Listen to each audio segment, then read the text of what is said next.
Kang, baru-baru ini sempat agak ramai ketika satu fakta terungkap bahwa Presiden SBY pun mendatangkan pelatih gesture, pelatih mimik jauh sekali dari Inggris untuk mengajarkan Pak SBY bagaimana mengatur gesturnya ketika berpidato dan sebagainya. Sempat ada kritikan yang muncul, jauh-jauh sekali pelatih sampai harus dilatih sedemikian rupa. Begini. Anda ada pada saat Presiden dilatih, Anda ada di sana? Nggak ada, tapi Pak SBY cerita sama kita untuk membangkitkan semangat kita. Beliau mengatakan, saya sendiri yang segudang pengalaman, seorang jenderal saja masih mau belajar, apalagi tentang politik. Kan dia mengerti, tapi harus untuk menjadi calon presiden kemarin, ya belajar tentang penampilannya, berbahasanya semua. Mas Toto, berlebihan tidak sih kalau sampai kemudian masyarakat mengomentari dan mempertanyakan hal-hal sedemikian, atau memang ya hak setiap orang lah untuk melatih dan menyempurnakan apapun kemampuan yang dia miliki, atau wajar saja orang wajar saja, tapi pertanyaannya kan efektif atau tidak. Nah, dan pertanyaannya mengapa gitu. Mengapa saya ingin masuk ke hipotesa terakhir ya, yang ketiga. Saya melihat memang belakangan seperti terjadi sebuah perasaan rendah diri atau inferiority complex, semacam inferiority complex dalam kapasitas dia sebagai seorang komunikator. Dan ini kita harus objektif, sangat mungkin terjadi dalam kondisi kekinian siapapun presidennya. Kenapa saya ingin mengatakan sesederhana teori komunikasi, ada komunikator dalam hal ini adalah SBY, ada publik, katakanlah pengamat dan segala macam sebagai komunikan, dan di tengah-tengahnya ada instrumen, katakanlah bernama media. Ini saya nyambung kepada apa yang dikatakan Pak Sutan. Saya belain sedikit sekarang Pak Sutan gitu ya. Jadi sebagai komunikator kita mungkin bisa melihat SBY melihat dua variabel di depannya, sesuatu yang agak sulit diadaptasi ketika mereka berevolusi terlalu cepat. Contoh dalam konteks komunikan. Komunikan kita tahu, zaman SBY maju 2004 sampai sekarang, itu adalah masa revolusi ketika komunikan ini dari konsumen menjadi produsen. Contohnya muncul sosial media. Orang bisa melakukan feedback dengan sangat cepat, bebas secara egaliter melakukan komunikasi dan feedback kepada siapapun termasuk seorang presiden. Dan sistem pemilihannya ketika itu kan langsung, jadi betul-betul harus meyakinkan individu-individu untuk ada sesuatu yang lebih egaliter sifatnya. Itu juga yang terjadi pada Ibu Ani misalnya ketika dia marah di Instagram gitu ya. Yang kedua adalah instrumen atau media ini sendiri. Mungkin ada rasa frustasi ketika pertama komunikan yang berubah terlalu cepat, kedua instrumen media ini kita ketahui dalam kondisi empirik terakhir sering dikatakan oleh SBY sendiri ada subjektivitas ketika ada pemilik-pemilik media yang seakan-akan ini memiliki muatan politis.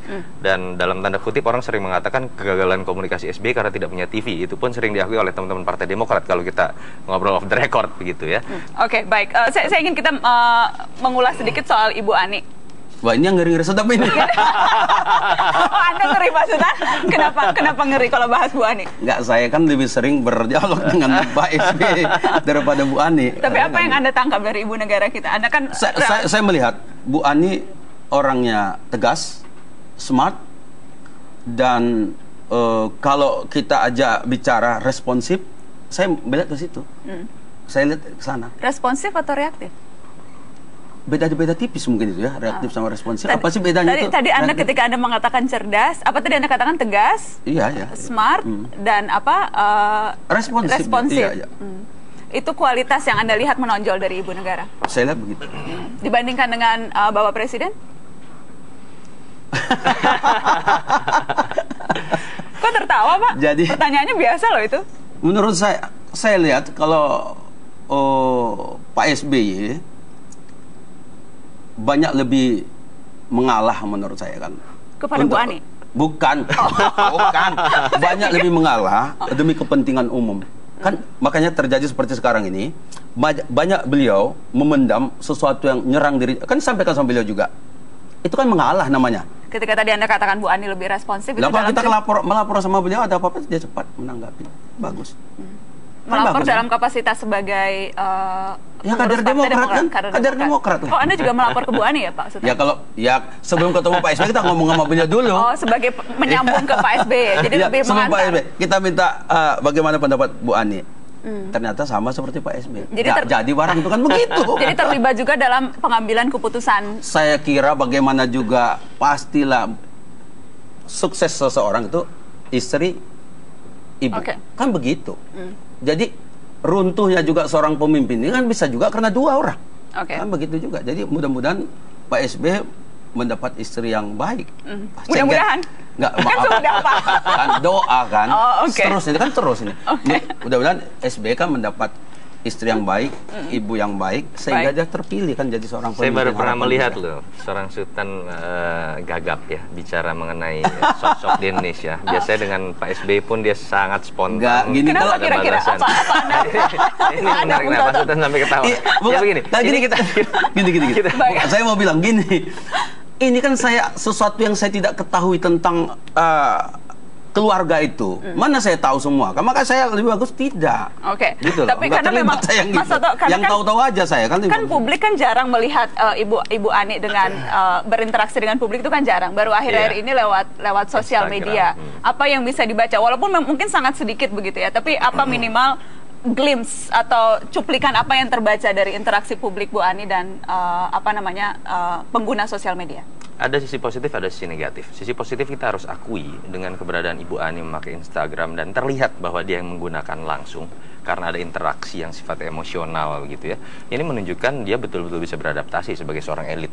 Beradaptasi bukan hanya dalam konteks yang bersifat lipstick begitu ya, tapi betul-betul terlibat dan ciri khas dari sosial media ini kan ada dialog dengan apapun gayanya selama tidak melanggar kode etik. Dan menurut saya apa yang terjadi kemarin-kemarin adalah sebuah kondisi yang memperlihatkan Ibu Ani serius, egaliter begitu. Saya ingin menjadi makhluk sosial media.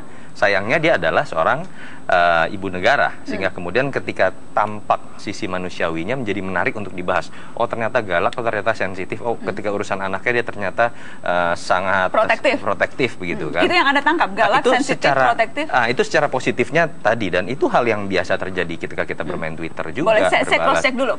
Kalau yang selintas saja yang tampak seperti itu, Anda sependapat tidak? Galak, sensitif, overprotektif?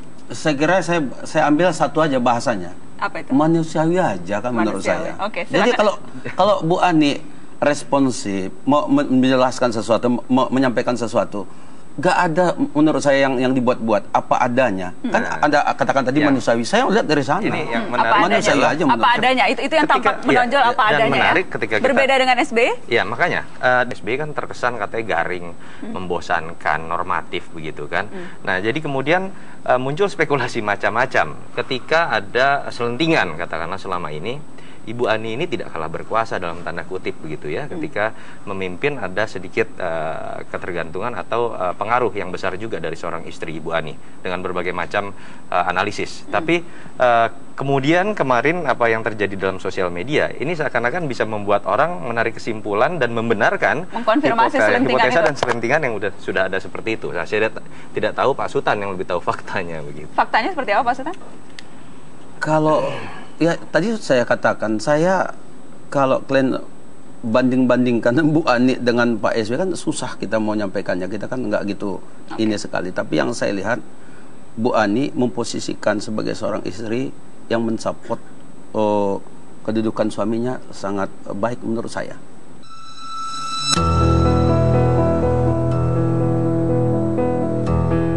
Penguasa perlu menabung hikmah, laku keseharian hidup apa adanya, menyimpan kegaduhan picisan, menolak menyebar kegalauan melelahkan. Apa yang pribadi pantang dikeluhkan karena nasib publik layak didahulukan. Teladan dalam bersikap nyata, bukan kegamangan yang penuh kata-kata. Berdiam diri dari kecamuk pribadi sebab ego dan dengki sudah lama tersisih.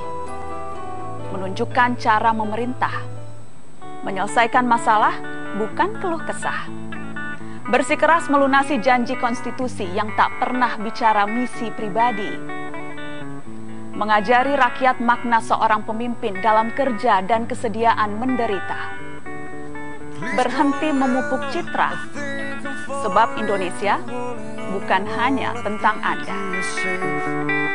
Seems I found the road to nowhere, and I'm trying to escape.